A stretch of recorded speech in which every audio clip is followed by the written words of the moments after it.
ಈಗ ಬೆಳ್ತಂಗಡಿ SIT ಕಚೇರಿಗೆ ದೂರುದಾರ ಕೂಡ ಈಗ ಬಂದಿದ್ದಾನೆ. ಎರಡನೇ ದಿನದ ಈ ಅಸ್ಥಿಪಂಜರ ಶೋಧ ಕಾರ್ಯ ಇನ್ನೇನು ಆರಂಭವಾಗಬೇಕು.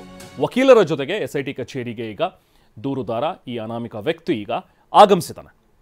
ಇನ್ನೇನು ಈತನನ್ನು ಕರ್ಕೊಂಡು ಸ್ಥಳ ಅಗಿಯೋದಕ್ಕೆ ಹೋಗ್ತಾರೆ. ಬಹುಶಃ ಇವತ್ತು ಇನ್ನೂ ಚರ್ಚೆಗಳಾಗ್ತಾ ಇವೆ. ಒಂದೇ ಕಡೆ ಅಗಿಬೇಕಾ ಅಥವಾ 3 ಜಾಗಗಳನ್ನ, ಈಗ 13 ಜಾಗಗಳನ್ನ ಈತ ಏನು ನೋಟಿಫೈ ಮಾಡಿದ್ದಾನೆ ಆ ಎಲ್ಲದರಲ್ಲೂ ಈಗ ಒಂದೊಂದೇ ಅಗಿತಾ ಹೋದರೆ ಇನ್ನೂ ಸಾಕಷ್ಟು ದಿನಗಳು ಬೇಕಾಗ್ಬೋದು. ಯಾಕಂದರೆ ನಿನ್ನೆ ಆಗಿದ್ದು ಒಂದೇ ಒಂದು ಜಾಗದಲ್ಲಿ ಅಗಿಯುವಂಥ ಒಂದು ಕೆಲಸ. ಸೊ ಹಾಗಾಗಿ ಬಹುಶಃ ಒಂದು 2-3 ಜಾಗಗಳನ್ನು ಅಗಿಬಹುದಾ ಅನ್ನುವಂಥದ್ರ ಬಗ್ಗೆಯೂ ಕೂಡ ಚರ್ಚೆಗಳಾಗ್ತಾ ಇವೆ. ಅದಕ್ಕೆ ಈಗ ಪರ್ಮಿಷನ್ ಬೇಕಾಗುತ್ತೆ.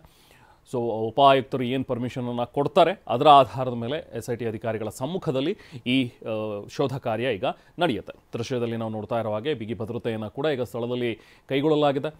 ಸೊ ಈತ ವಕೀಲರ ಜೊತೆಗೆ ಈಗ SIT ಕಚೇರಿಗೂ ಕೂಡ ಆಗಮಿಸಿದ್ದಾನೆ.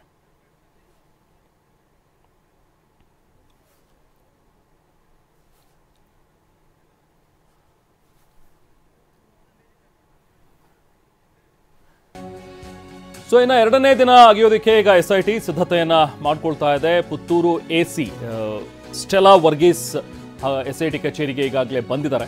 ಬೆಳ್ತಂಗಡಿಯಲ್ಲಿರುವಂತಹ SIT ಕಚೇರಿಗೆ ಸ್ಟೆಲಾ ವರ್ಗೀಸ್ ಅವರು ಕೂಡ ಬಂದಿದ್ದಾರೆ. ಏಕಕಾಲಕ್ಕೆ ಮೂರು ಕಡೆ ಅಗಿಯೋದಕ್ಕೆ SIT ಪ್ಲಾನ್ ಮಾಡ್ಕೊಂಡಿದೆ ಅನ್ನುವಂಥದ್ರ ಬಗ್ಗೆ AC ಆಗಿರುವಂತಹ ಸ್ಟೆಲಾ ವರ್ಗೀಸ್ ಅವರು ನಿರ್ಧಾರವನ್ನು ಕೈಗೊಳ್ಳಬೇಕು. ಅವರು ಓಕೆ ಅಂತ ಹೇಳಿದ್ರೆ, ಸಮ್ಮತಿ ಸೂಚಿಸಿದ್ರೆ ಮಾತ್ರ 3 ಕಡೆ ಅಗಿಯೋಕ್ಕೆ ಅನುಮತಿ ಸಿಕ್ಕಿದಾಗ ಮಾತ್ರ ಅವರು ಅಗಿಬಹುದು. ಇಲ್ಲ ಅಂತ ಹೇಳಿದ್ರೆ ಇವತ್ತು ಕೂಡ ಒಂದೇ ಜಾಗದಲ್ಲಿ ಅಗಿಬೇಕಾಗುತ್ತೆ. ಯಾಕಂದರೆ ನಿನ್ನೆ ಅಗಿಯುವ ಕಾರ್ಯ ಮಾಡಿದ್ದು ಕೇವಲ ಒಂದು ಜಾಗದಲ್ಲಿ ಮಾತ್ರ. ಸ್ವಲ್ಪ ಮಳೆ ಕೂಡ ಅಡ್ಡಿಯಾಯಿತು. ಅದಾದ ನಂತರ ಬ್ರೇಕ್ ತೊಗೊಂಡ್ರು, ಮತ್ತೆ ಅಗಿಯುವಂಥ ಒಂದು ಕೆಲಸವನ್ನು ಮುಂದುವರಿಸಿದ್ರು. ಬಟ್ ನಿನ್ನೆ ಏನು ಕೂಡ ಸಿಕ್ಕಿಲ್ಲ. ಈಗ ಸ್ಥಳ ಗುರುತಿಸಿರೋ ಪ್ರಕಾರ ಎಲ್ಲೆಲ್ಲಿ ಆತ ಹೇಳಿದನೋ ಅಲ್ಲೆಲ್ಲವೂ ಕೂಡ ಅಗಿಯುವ ಕೆಲಸ ಮಾಡ್ತೀವಿ ಅನ್ನುವಂಥದ್ದನ್ನು ಹೇಳಿದ್ದಾರೆ. ಈಗ SIT ಅಧಿಕಾರಿಗಳ ಸಮ್ಮುಖದಲ್ಲೇ ನಡೆಯುವಂಥ ಒಂದು ಕೆಲಸ. ಬಟ್ ಇದಕ್ಕೆ AC ನಿರ್ಧಾರ ಕೈಗೊಳ್ಳಬೇಕಾಗತ್ತೆ. SIT ಅವರು ಕೇಳಿರೋದಕ್ಕೆ ಈಗ AC ಏನು ಹೇಳ್ತಾರೆ ಅನ್ನುವಂಥದ್ದನ್ನು ನೋಡಬೇಕು. ಸ್ಟೆಲಾ ವರ್ಗೀಸ್ ಅವರು ನಿರ್ಧಾರದತ್ತ ಎಲ್ಲರೂ ಕೂಡ ಈಗ ಚಿತ್ತ ನೀಡಿದೆ. ಧರ್ಮಸ್ಥಳದಲ್ಲಿ ಶವಗಳನ್ನು ಹೂತಾಕಿದ್ದೀನಿ ಅಂತ ಹೇಳ್ತಾ ಇರುವಂಥ ಒಂದು ಪ್ರಕರಣ ಏನಿದೆ, ಈ ಪ್ರಕರಣದಲ್ಲಿ ನಿವೃತ್ತ ಪೊಲೀಸ್ ಅಧಿಕಾರಿಯ ಹೆಸರು ಕೂಡ ಈಗ ಥಳಕ ಹಾಕ್ಕೊಳ್ತಾ ಇದೆ. ಇದಕ್ಕೆ ನಿವೃತ್ತ ಪೊಲೀಸ್ ಅಧಿಕಾರಿಯ ಹೆಸರನ್ನು ಈ ದೂರುದಾರ, ಈ ಅನಾಮಿಕ ವ್ಯಕ್ತಿ ಹೇಳಿದ್ದಾನೆ ಅಂತ ಹೇಳಿ SIT ವಿಚಾರಣೆ ಸಂದರ್ಭದಲ್ಲಿ ಈತ ಮಾಹಿತಿಯನ್ನು ಕೊಟ್ಟಿದ್ದಾನೆ ಅನ್ನುವಂಥದ್ರ ಬಗ್ಗೆನೂ ಕೂಡ ಸಿಗ್ತಾ ಇರುವಂಥ ಇನ್ಸೈಡ್ ಮಾಹಿತಿ. ಬಟ್ ಯಾರದು ಹಿರಿಯ ಪೊಲೀಸ್ ಅಧಿಕಾರಿ ಅನ್ನುವಂಥದ್ರ ಬಗ್ಗೆ ಇನ್ನಷ್ಟೇ ಮಾಹಿತಿ ಹೊರಗಡೆ ಬರಬೇಕಿದೆ. ಬಟ್ ಕೆಲವೊಬ್ಬರ ಹೆಸರುಗಳನ್ನು ಈತ ಹೇಳಿದಾನೆ. ಯಾರ ಚಿತಾವಣೆ ಮೇರೆಗೆ ನಾನು ಇದನ್ನು ಮಾಡಿದೆ, ಆ ಟೈಮ್ನಲ್ಲಿ ಯಾರು ಹಿರಿಯ ಪೊಲೀಸ್ ಅಧಿಕಾರಿಗಳಿದ್ದರು, ಇದೆಲ್ಲದರ ಬಗ್ಗೆ ಈತ SIT ಅಧಿಕಾರಿಗಳ ಮುಂದೆ ಹೇಳಿದಾನೆ ಅನ್ನುವಂಥದ್ರ ಬಗ್ಗೆ ಸಿಗ್ತಾ ಇರುವಂಥ ಒಂದು ಮಾಹಿತಿ. ಇನ್ನಷ್ಟು ಡೀಟೇಲ್ಸ್ ಇನ್ನು ಮುಂದೆ ಗೊತ್ತಾಗಬೇಕಾಗಿದೆ. ಯಾಕಂದರೆ ಇದು ತನಿಖೆಯ ಭಾಗ ಆಗಿರೋದ್ರಿಂದ ಅಫ್ಕೋರ್ಸ್ SIT ಅಧಿಕಾರಿಗಳಾಗಲಿ ಅಥವಾ ಯಾರು ಕೂಡ ಇದನ್ನು ಹೆಚ್ಚು ಹೊರಗಡೆ ಬರೋದಕ್ಕೆ ಬಿಡೋದಿಲ್ಲ. ತುಂಬಾ ಹೈ ಪ್ರೊಫೈಲ್ ಕೇಸಸ್ ಆಗಿರೋದ್ರಿಂದಾಗಿ, ಯಾಕಂದರೆ ಈತ ಹೇಳ್ತಾ ಇರುವಂಥದ್ದು ಒಂದಲ್ಲ ಎರಡಲ್ಲ, 100 ಶವಗಳನ್ನು ನಾನು ಇಲ್ಲಿ ಹೂತಿಟ್ಟಿದ್ದೀನಿ ಅಂತೇಳಿ. ಸೊ ಹಾಗಾಗಿ ಇದನ್ನು ಬಹಳ ಮುತುವರ್ಜಿಯಿಂದ ತುಂಬಾ ಚುರುಕುಗೊಳಿಸಿ ತನಿಖೆಯನ್ನು ನಡೆಸಲಾಗ್ತಾ ಇದೆ. ಒಂದು ಕಡೆ ಈಗಾಗಲೇ SIT ಕಚೇರಿ ಏನಿದೆ ಬೆಳ್ತಂಗಡಿಯಲ್ಲಿರುವಂಥ SIT ಕಚೇರಿ, ಅಲ್ಲಿಗೆ ದೂರುದಾರ ತನ್ನ ವಕೀಲರ ಜೊತೆಗೆ ಆಗಮಿಸಿರೋದು. ಜೊತೆಗೆ ಸ್ಟೆಲಾ ವರ್ಗೀಸ್ ಅವರು ಕೂಡ ಕಚೇರಿಗೆ ಬಂದಿದ್ದಾರೆ. ಚರ್ಚೆ ಆಗ್ತಾ ಇದೆ ಇವತ್ತು ಹೇಗೆ ಶೋಧ ಕಾರ್ಯ ನಡೀಬೇಕು, ಎಷ್ಟು ಜಾಗದಲ್ಲಿ ಅಗಿಬೇಕು ಅನ್ನುವಂಥದ್ರ ಬಗ್ಗೆ ಕೂಡ ಮಾತುಕತೆಯನ್ನು ನಡೆಸ್ತಾ ಇದ್ದಾರೆ. ಸೊ ಈಗ ಒಂದು ವೇಳೆ ಆ ಅಧಿಕಾರಿ ಯಾರು ಅನ್ನುವಂಥದ್ದು ಈಗಾಗಲೇ ಆತ ಹೇಳ್ಕೊಂಡಿದ್ದಾನೆ. ಯಾರು ಅನ್ನುವಂಥದ್ರ ಬಗ್ಗೆ ಆತ ಪೊಲೀಸರ ಮುಂದೆ ಹೇಳಿದಾನೆ, SIT ಅಧಿಕಾರಿಗಳ ಮುಂದೆ ಹೇಳಿದಾನೆ ಆ ಪೊಲೀಸ್ ಹಿರಿಯ ಅಧಿಕಾರಿ ಯಾರು ಅಂತೇಳಿ. ಸೊ ಹಾಗಾಗಿ SIT ವಿಚಾರಣೆಗೆ ಆತನನ್ನು ಕೂಡ ಕರೆಸುವಂಥ ಸಾಧ್ಯತೆಗಳಿವೆ. ಇದೆಲ್ಲವೂ ಕೂಡ ಶೋಧ ಕಾರ್ಯ ಆದ ಮೇಲೆ ಬಹುಶಃ ಒಂದೊಂದಾಗೆ ಒಬ್ಬರೊಬ್ಬರಾಗೆ ಕರೆಸುವಂಥ ಒಂದು ಸಾಧ್ಯತೆಗಳಿವೆ. ಈಗ ನೋಡಿ, ಈಗ ಘಟನಾ ಸ್ಥಳಕ್ಕೆ SIT ಅಧಿಕಾರಿಗಳ ತಂಡ ತೆರಳಿದೆ. ಈಗ ತಾನೇ ನಾವು ದೃಶ್ಯಗಳಲ್ಲಿ ನೋಡ್ತಾ ಇದ್ವಿ. ಆ ಒಂದು ಬೆಳ್ತಂಗಡಿಯಲ್ಲಿರುವಂತಹ ತಮ್ಮ ಕಚೇರಿ ಏನಿದೆ SIT ಕಚೇರಿ, ಅಲ್ಲಿಂದ ಈಗ ಧರ್ಮಸ್ಥಳದ ಜಾಗಕ್ಕೆ ಈಗ ತೆರಳ್ತಾ ಇದ್ದಾನೆ. ಅಂದರೆ ಎಲ್ಲಿ ನಾನು ಶವಗಳನ್ನು ಎಸೆದಿದ್ದೆ ಅಥವಾ ಅಲ್ಲಿ ಹೂತು ಹಾಕಿದ್ದೆ ಅನ್ನುವಂಥದ್ದನ್ನು ಆತ ಹೇಳ್ತಾ ಇದ್ದಾನೋ ಅದೇ ಜಾಗಕ್ಕೆ ಈಗ ಎರಡನೇ ದಿನದ ಶೋಧ ಕಾರ್ಯ ನಡೆಸೋದಕ್ಕೆ ಅಂಥೇಳಿ ಹೊರಟಿದ್ದಾರೆ.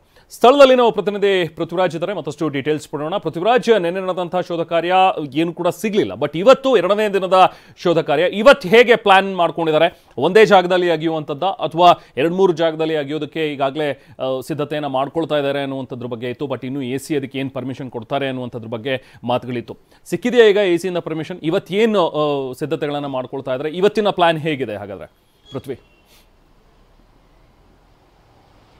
ರೆಹಮಾನ್, ಸದ್ಯಕ್ಕೆ ಆ ಒಂದು ಮೀಟಿಂಗ್ ಮುಗಿದಿದೆ. ಮೀಟಿಂಗ್ನಲ್ಲಿ ಇದ್ರ ಬಗ್ಗೆ ಎಲ್ಲ ಕೂಡ ಚರ್ಚೆಯಾಗಿದೆ. ಈಗ ಬೆಳ್ತಂಗಡಿಯ SIT ಕಚೇರಿಯಲ್ಲಿ ಮೀಟಿಂಗನ್ನು ಮುಗಿಸ್ಕೊಂಡು ಈಗ ಸ್ಥಳಕ್ಕೆ SIT ತಂಡ ಇಲ್ಲಿಗೆ ಬಂದಿರುವಂಥದ್ದು. ಇಲ್ಲಿ ನೋಡ್ಬೋದಾಗಿದೆ ನೇತ್ರಾವತಿ ಸ್ನಾನಘಟ್ಟ ಏನಿದೆ ಈ ಭಾಗಕ್ಕೆ ಈಗ SIT ತಂಡ ಇಲ್ಲಿಗೆ ಬಂದಿರುವಂಥದ್ದು. ಏನು ಆ ದೂರುದಾರ ಕೂಡ ಅವ್ರ ಜೊತೆ ಬಂದಿದ್ದಾನೆ. ಮತ್ತು ಏನು AC Stella Varghese, Puttur AC Stella Varghese ಸೇರಿದಂತೆ ಏನು SITಯ ಹಿರಿಯ ಅಧಿಕಾರಿಗಳು ಮತ್ತು ಸಿಬ್ಬಂದಿಗಳು ಎಲ್ಲವೂ ಕೂಡ ಈಗ ಬಂದಿರುವಂಥದ್ದು. ಭದ್ರತಾ ಸಿಬ್ಬಂದಿಗಳು ಕೂಡ ಇರುವಂಥದ್ದು.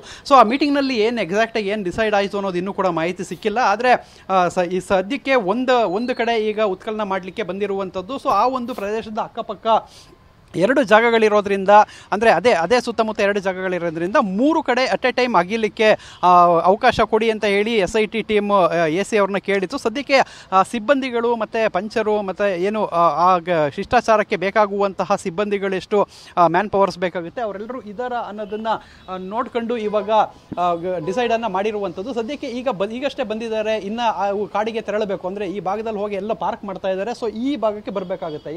ನಿನ್ನೆ ಏನು ಅಲ್ಲಿ ಡಿಗ್ ಮಾಡಲಾಯಿತು ಆ ಒಂದು ಪ್ರದೇಶ ನೇತ್ರಾವತಿ ನದಿ ತಟಕ್ಕೆ, ಅಂದರೆ ನೇತ್ರಾವತಿಯ ನದಿ ಆ ಒಂದು ಮಟ್ಟಕ್ಕೆ ಇತ್ತು. ಆದರೆ ಇವತ್ತು ಅದರ ಪಕ್ಕದಲ್ಲಿ ಕಾಣ್ತಾ ಇದೆಯಲ್ಲ, ಈಗ ನಾವೇನು ದೃಶ್ಯಾವಳಿಗಳು ತೋರಿಸ್ತಾ ಇದ್ದೀವಿ, ಅದೇ ಕಾಡು. ಆ ಕಾಡಿನಲ್ಲಿ ಈಗ ಜಾಗವನ್ನು ಗುರುತು ಮಾಡಿರುವಂಥದ್ದು. ಆ ಸ್ಥಳಕ್ಕೆ ಇವಾಗ SIT ಅಧಿಕಾರಿಗಳು ದೂರುದಾರನನ್ನು ಕರ್ಕೊಂಡು ಹೋಗ್ತಾರೆ. ಮತ್ತು ಅಲ್ಲಿ 1 ಕಡೆ ಆಗಿದ್ದಾರೆ ಇಲ್ಲ 3 ಕಡೆ ಆಗಿದ್ದಾರೆ ಅನ್ನೋದು ಇನ್ನಷ್ಟು ನಿರ್ಧಾರ ಆಗಬೇಕಾಗಿರುತ್ತೆ. ಸದ್ಯಕ್ಕೆ SIT ಎಲ್ಲ ಅಧಿಕಾರಿಗಳು ಈಗ ಬಂದಿರುವಂಥದ್ದು. ಸ್ಥಳಕ್ಕೆ ಬಂದು ಕಾರ್ಯಾಚರಣೆಯನ್ನು ಇನ್ನೇನು ಕೆಲವು ಕ್ಷಣಗಳಲ್ಲಿ ಆರಂಭಿಸಲಿದ್ದಾರೆ. ರೆಹಮಾನ್.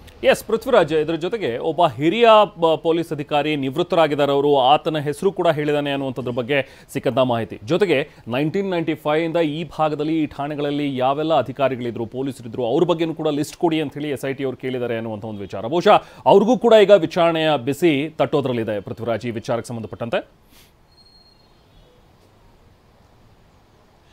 ಖಂಡಿತ ರೆಹಮಾನ್, ಏನು ಈ ದೂರುದಾರನನ್ನು SIT ವಿಚಾರಣೆಗೆ ಒಳಪಡಿಸಿದಂಥ ಸಂದರ್ಭದಲ್ಲಿ ಈಗ ನಿವೃತ್ತ ಆಗಿರುವಂಥ ಒಬ್ಬರ ಪೊಲೀಸ್ ಅಧಿಕಾರಿ ಒಬ್ಬರು ಕೂಡ ಈ ವಿಚಾರದಲ್ಲಿ ಹೆಸರು ತಳ್ಕಾಕೊಂಡಿರುವಂಥದ್ದು. ಅವರ ಹೆಸರನ್ನು ಈ ದೂರುದಾರ ಹೇಳಿದ್ದಾನೆ. ಅವರು ಆ ಒಂದು ಶವಗಳನ್ನು ಹೂಳುವಂಥ ಸಂದರ್ಭದಲ್ಲಿ ಅವರು ಕೂಡ ನನಗೆ ಡೈರೆಕ್ಷನ್ ಕೊಡ್ತಾ ಇದ್ರು, ಅವರು ಕೂಡ ಸಾಥನ್ನು ಕೊಟ್ಟಿದ್ರು ಅನ್ನೋದನ್ನು ಹೇಳಿದ್ದಾನೆ. ಮತ್ತು ಆ ಸಂದರ್ಭದಲ್ಲಿ ಧರ್ಮಸ್ಥಳ ಪೊಲೀಸ್ ಠಾಣೆ ಇರಲಿಲ್ಲ, ಔಟ್ ಪೋಸ್ಟ್ ಇತ್ತು. ಅಂದರೆ ಬೆಳ್ತಂಗಡಿ ಪೊಲೀಸ್ ಠಾಣೆ ಇತ್ತು, ಅದರ ಔಟ್ ಪೋಸ್ಟ್ ಧರ್ಮಸ್ಥಳದಲ್ಲಿತ್ತು. ಅಲ್ಲೂ ಕೂಡ ಕಾರ್ಯನಿರ್ವಹಿಸಿದ್ದಾರೆ. ಮತ್ತು ಬೆಳ್ತಂಗಡಿಯಲ್ಲೂ ಕೂಡ ಆತ ಕಾರ್ಯನಿರ್ವಹಿಸಿದ್ದಾರೆ. ಆ ಪೊಲೀಸ್ ಅಧಿಕಾರಿ ಅನ್ನೋ ಮಾಹಿತಿಯನ್ನು ಕೊಟ್ಟಿದ್ದಾರೆ. ಸದ್ಯಕ್ಕೆ ಆ ಪೊಲೀಸ್ ಅಧಿಕಾರಿಯನ್ನು ಕೂಡ ಈಗ SIT ಕರೆದು ವಿಚಾರಣೆಗೆ ಒಳಪಡಿಸುವಂತ ಸಾಧ್ಯತೆಗಳಿದೆ. ಸೊ ಈ ಬೆನ್ನಲ್ಲೇ ಈಗ SIT ಈ ಒಂದು ಆರೋಪ ಕೇಳಿ ಬಂದಿದ್ದಕ್ಕೋಸ್ಕರ SIT ಈಗ ಒಂದು ಮಾಹಿತಿಯನ್ನ ಜಿಲ್ಲಾ ಪೊಲೀಸರಿಗೆ ಕೇಳಿರುವಂತದ್ದು, ಜಿಲ್ಲಾ ಪೊಲೀಸ್ ಕಚೇರಿಗೆ ಕೇಳಿರುವಂತದ್ದು.